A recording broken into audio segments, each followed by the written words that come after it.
Kefek yakagai Triprano Kefekri Triprash Namnani Wanshamukti Krakshla Biloniani BKI Synthetic Kholawo South Tripura Super League Football Tournament 2025 Batamung Pada Shongtazaka Football Tournament Batamung Pandano Chengi Rufaika Tungmang Bedegni Montri Tinkuroy Tongka Gymnast Deepa Kormokar Hankorfa Smita Krishna Khobui Additional Police Super Morja Krishna Tejudalda Adongro এটা দ্বিতীয়বারের মতো এখানে এই league শুরু হচ্ছে।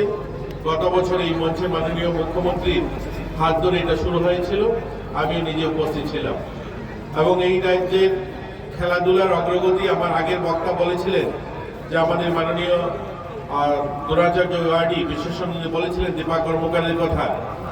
আমি নিজে তার সাক্ষী। আমাদেরকে একটা সময় বহিরাজ্যে যখন আমরা যেতাম আমাদেরকে মানুষ জিজ্ঞাসা করতো দিল্লি বা মুম্বাই ব্যাঙ্গালোর শহরে, अच्छा आप कहाँ से आते हो? तो আমরা যদি বলতাম যে আগরতলা বা বিলোনিয়া, अच्छा वो कहाँ पे है, आसाम में है क्या? बोल रही नहीं, ये त्रिपुरा की राजधानी अगरतला है या त्रिपुरा के एक सिटी है बिलोनिया। अच्छा ये किधर से जाता है? वेस्ट बंगाल के अंदर है। तो किंतु परंतु দিয়ে বোঝাতে হতো। কিন্তু দীপা কর্মকার যখন অলিম্পিকে পার্টিসিপেট করলো তারপর থেকে লোক জিজ্ঞাসা করে, अच्छा आप कहाँ दीपा कर्मकार जो सिटी से आता है वो आपके घर है। তো আমাদের যুব যারা, আমাদের খেলোয়াড় যারা, তারা আমাদের অনেকেই আমাদের রাজ্যের পরিচিতি, আমাদের গর্ব বাড়িয়েছে, আমাদের পরিচিতি বাড়িয়েছে। এই খেলাধুলা শুধুমাত্র শরীর এবং মন ভালো রাখার জন্য নয়, খেলাধুলা আজ নিজেকে প্রতিষ্ঠিত করা বা রাজ্যের সুনাম অর্জন করা তার একটা বড় মাধ্যম। আমাদের রাজ্য ছোট হতে পারে, আমরা ত্রিপুরা হয়তো উত্তর পূর্বাঞ্চলের শেষ প্রান্তে ছোট রাজ্য, কিন্তু খেলাধুলায় আমরা অনেক বড় বড় রাজ্যকে পিছিয়ে আমরা এগিয়ে গিয়েছি। আমরা কয়েকদিন আগেই আমাদের রাজ্যে জুডো হয়েছিল, সেখানেও আমরা আমাদের রাজ্য তৃতীয় স্থানে উঠেছে। যেখানে গুজরাট, মহারাষ্ট্রের মতো বড় রাজ্যগুলো ছিল প্রথম দ্বিতীয়তে, আমরা তৃতীয় স্থানে এসেছি। আমাদের থেকে অনেক বড় বড় রাজ্য জনসংখ্যার আধারে অনেক বেশি থাকার পরেও আমরা সেখানে কিন্তু তৃতীয় স্থান অর্জন করেছি। আমরা যোগাতে আমাদের ছেলেমেয়েরা ভালো করছে গোটা দেশে, ফুটবলেও আমরা পিছিয়ে নেই। গত বছর 2023-এ জনজাতি ফুটবল হয়েছিল, জনজাতি মেয়েদের আন্ডার 19 মেয়েদের ফুটবল হয়েছিল উড়িষ্যাতে, সেখানে আমরা তৃতীয় স্থান অর্জন করেছি। আর যারা প্লেয়াররা রয়েছে তারা যেমন ভালো, তাদের প্রতিভা, তাদের যে গুণগত মান সেটা অনেক উৎকৃষ্টর দিকে এগোচ্ছে, তেমনি পরিকাঠামোগতভাবেও আমাদের রাজ্য সরকার কোনো অংশে পিছিয়ে নেই। উত্তর পূর্বাঞ্চলের মধ্যে আজকের দিনে আমরা বলতে পারি আমাদের কাছে দুটো সিনথেটিক অ্যাথলেটিক গ্রাউন্ড রয়েছে, যেটা আমাদের উত্তর পূর্বাঞ্চলে আর কোনো রাজ্যের কাছে দুটো গ্রাউন্ড নেই।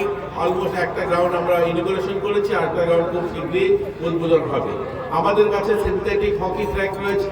আমাদের কাছে আমরা যে ফুটবল মাঠটা আজকে খেলবো এই ধরনের যেমন 7টা মাঠ রয়েছে, এছাড়াও আমরা ন্যাচারাল ঘাসের অনেকগুলো মাঠ হাতে নিয়েছি। আপনারা জানেন আপনাদের এই দক্ষিণ জেলাতে আমরা শান্তির বাজারে প্রায় 10 কোটি টাকার একটা ন্যাচারাল ঘাসের স্টেডিয়াম আমরা হাতে নিয়েছি, যার কাজ শুরু হয়েছে। আমরা জোলাইবাড়িতে একটা মিনি স্টেডিয়ামের কাজ হাতে নিয়েছি। আমরা দক্ষিণ জেলায় 3টা মাঠ ছাড়াও গোটা রাজ্যে অনেকগুলো মাঠের কাজ আমরা ইতিমধ্যে হাতে নিয়েছি। আমরা মাঠ উন্নয়ন করছি। আমরা এই মাঠের পাশাপাশি অন্যান্য আমাদের পরিকাঠামোগত, আমাদের কোচ নিয়োগ, পিআই নিয়োগ, তা নিয়েও সরকার কাজ করছে। খুব শীঘ্রই আমরা বিভিন্ন মাঠে বিভিন্ন কোচকে আমরা নিয়োগ করব। আজকের যে এই টুর্নামেন্টের উদ্দেশ্য নেশামুক্ত ত্রিপুরা, নেশামুক্ত সমাজ তৈরি করা। নেশা মুক্তি কোনো একটা স্লোগান নয়, নেশা মুক্তি আপনার আমার সকলে মিলে যখন এই স্লোগানটাকে নিয়ে কাজ করব তখনই সেটা সম্ভব হবে। মাননীয় আমাদের জেলা শাসক তিনি বলছেন আমরা নেশা মুক্ত ত্রিপুরা গড়ব, এবং গত বছরও ওনারা জেলা শাসকের পক্ষ থেকে এটা আয়োজন করা হয়েছে, এবারও করছে। কিন্তু এই মাঠে যারা আমরা অভিভাবকরা আছি, যারা ক্লাব সদস্যরা আছি, যারা ছাত্রছাত্রী আছে, যারা প্লেয়াররা আছে, আমরা সকলে মিলে যখন আমরা প্রতিজ্ঞা করব, সংকল্প নেব যে আমরা কেউ নেশা করব না, তখন এই নেশামুক্ত ভারত বা নেশামুক্ত ত্রিপুরার যে স্লোগান সেটা সার্থকতা হবে। আমি আপনাদের কাছে আহ্বান করব, আসুন আমরা সকলে মিলে নেশামুক্ত ত্রিপুরা নির্মাণ করি। জাগ্রত আপনারা জানেন, এক্ষুনি আমরা যেটাকে এখানে আপনাদের সামনে তুলে ধরলাম, আমাদের এই জাগ্রত এই যে অভিযান, এটাও একটা বড় আমাদের লক্ষ্য। আমাদের 2047 সালে বিকশিত ভারত নির্মাণ হবে। সেই ভারতের যারা সৈনিক, সেই নির্মাণের যারা যোদ্ধারা এই মাঠে উপস্থিত, মাননীয় প্রধানমন্ত্রী বলেন যুব ভারত ইয়ং ইন্ডিয়া। এই ইয়ং ইন্ডিয়ার সংকল্প যখন আমরা দেখি তখন কিন্তু আজকের মাঠে যারা 18, 19, 20 বছরের ছেলেমেয়েরা আছে তাদেরকে দিয়ে আমরা স্বপ্ন দেখি 2047 বিকশিত ভারত। এবারের যুব উৎসব হবে 2024 সালের 25 সালে 2025-এর এই 12 জানুয়ারি বিবেকানন্দ জয়ন্তীতে যুব উৎসব হবে ভারত মণ্ডপে। সেখানে প্রধানমন্ত্রী, এটা প্রথমবার হবে স্বাধীনতার পর কোন প্রধানমন্ত্রী সকালবেলা ব্রেকফাস্ট করবেন যুবদের সঙ্গে এবং রাত্রে ডিনারটাও সারবেন যুবদের সঙ্গে। পুরো দিন যুবদের সঙ্গে কাটাবেন এবং হাজারো সংখ্যায়, লাখো সংখ্যায় সারা দেশ থেকে ইউথ আইকনরা সেখানে যাবে, তাদের সঙ্গে পরামর্শ করবেন, তাদের থেকে মত বিনিময় করবেন, তাদের থেকে পরামর্শ নেবেন, তাদের স্বপ্নের ভারত কি করে আমরা বিকশিত ভারত নির্মাণ করতে চাই। আজ আমরা চাই আমাদের ছেলে মেয়ে যারা আছে, শুধু আমরা মুখে নয়, আমরা করে দেখাতে চাই। আমাদের যুবদের হাতে আমরা কাজ দিতে চাই। এখানে দেখেছেন আমাদের জাগ্রত যে প্রকল্প, তার মধ্যে স্কিলের কথা হয়েছে। আমরা আমাদের দক্ষতা বিকাশ, আমরা যারা যুবরা আছি আমাদের পড়াশোনার সাথে সাথে আমরা যেন আমাদের দক্ষতার বিকাশ ঘটাই। আর স্কিল ইন্ডিয়া বা পণ্ডিত দীনদয়াল কৌশল বিকাশের মাধ্যমে নিজেদের স্কিলকে আরো আপগ্রেড করা, আমরা যে প্রতিভা আছে তাকে আরো ভালো করে কি করে আমরা সেই কাজটা করতে পারি সেটা করা। আমি আমার রাজ্যকে জানা, আমি আমার জেলাকে জানা, আমি আমার দেশকে জানা। আজ আমাদের রাজ্যে আমরা দক্ষিণ জেলাতে আছি।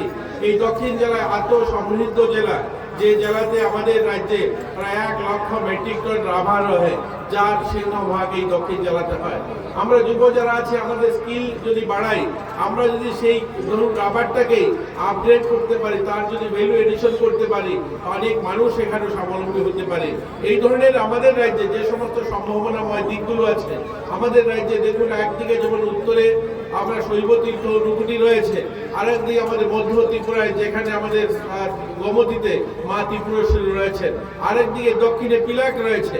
আমাদের রাজ্যে যদি আমরা এই ট্যুরিজমটাকে দেখি, একদিকে উত্তর নুকুটি শৈবতীর্থ, আরেকদিকে মা ত্রিপুরেশ্বরী, আরেকদিকে পিলাকের মতো সুন্দর স্থল রয়েছে। এগুলোকে যদি আমরা জানি, এগুলোকে যদি কাজে লাগাতে পারি, তাহলে আমাদের রাজ্যে অন্য রাজ্য থেকে মানুষ আসতে পারে, ট্যুরিজমের উপরে কাজ হতে পারে। তাই অনুষ্ঠান হতে চলেছে, সত্যি খুব ভালো লাগছে, কারণ এত বাচ্চাদের উত্তেজনা দেখে স্পোর্টসের প্রতি খুব ভালো লাগছে দেখে অনেকদিন পর।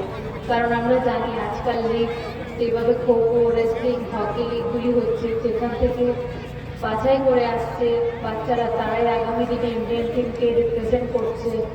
এবং আমার মনে হয় এই ফুটবল লিগ থেকেও অনেক বাচ্চারা এগিয়ে আসবে, কারণ আমাদের রাজ্যের ফুটবল অনেকটাই ভালো এবং আগামী দিনে আরও ভালো নিজেদের রেজাল্ট শো করে রাজ্যের জন্য এবং ইন্ডিয়ান টিমকে রিপ্রেজেন্ট করবে। এইভাবেই যদি লিগগুলি শুরু হয় তাহলে সত্যি শুধু সিঙ্গেল গেম না, সব গেমই আমাদের অনেক এগিয়ে যাবে। এবং আরেকটা কথা আমাদের ম্যাডাম বললো, যেটা এই টুর্নামেন্টের মেইন উদ্দেশ্য, যেটা নেশামুক্ত করা রাজ্যকে। সত্যি যদি স্পোর্টসে বাচ্চারা ইয়ং জেনারেশন আসে, তাহলে সেই নেশামুক্ত থেকে আমরা ওদের বার করতে পারবো। এবং স্পোর্টস এরকম একটা জায়গা, খেলার মাঠ এরকম একটা জায়গা, যেখানে আসলে শুধু সে ফিজিক্যালি না, সে মেন্টালি অনেকটা স্টেবল হয়, অনেকটা স্ট্রং হয় এবং যতই বাধা আসুক সেগুলির সাথে লড়তে সে শিখে। আমি চাইবো এই বিলুনিয়াবাসীর কাছে যারাই আছেন, কারণ সামনে অনেক স্কুলের বাচ্চারা আছে, তোমরা নিজেদের সময়ের মাঝখানে কিছুক্ষণ সময় বার করে স্পোর্টসে আসো। স্পোর্টস এরকম একটা জগৎ যেটা তোমাকে অনেক কিছু শেখায়। আজকে হয়তো স্পোর্টসের দ্বারাই আমি তোমাদের সামনে আসতে পেরেছি এবং 3টে অ্যাওয়ার্ড। তো স্পোর্টস দ্বারা তুমি শুধু তোমার নিজের পরিচয় না, তোমার রাজ্যের পরিচয় একটা পুরো ভারতের সামনে দিতে পারবে। এই লিগ যাতে খুব ভালো হয়, সাকসেসফুলি হয় এবং এইভাবেই কন্টিনিউ হতে থাকে। Wish all the best. Thank you. তুমি আছো রান্নাঘরে, তাই সুগন্ধে ভরে, যা খুশি তেমনই খাই, তোমার জাদুর রান্নায় থাকে শুধু লং তরাই, থাকে শুধু লং তরাই। কত কেজি রান্না হয়, মন তাই করছো জয়, ভালোবেসে বলছি তাই, রান্নায় তোমাকে চাই, চাই শুধু লং তরাই, চাই শুধু লং তরাই। লং তরাই গুঁড়ো মশলা, রান্নায় তোমাকে চাই, চাই শুধু লং তরাই।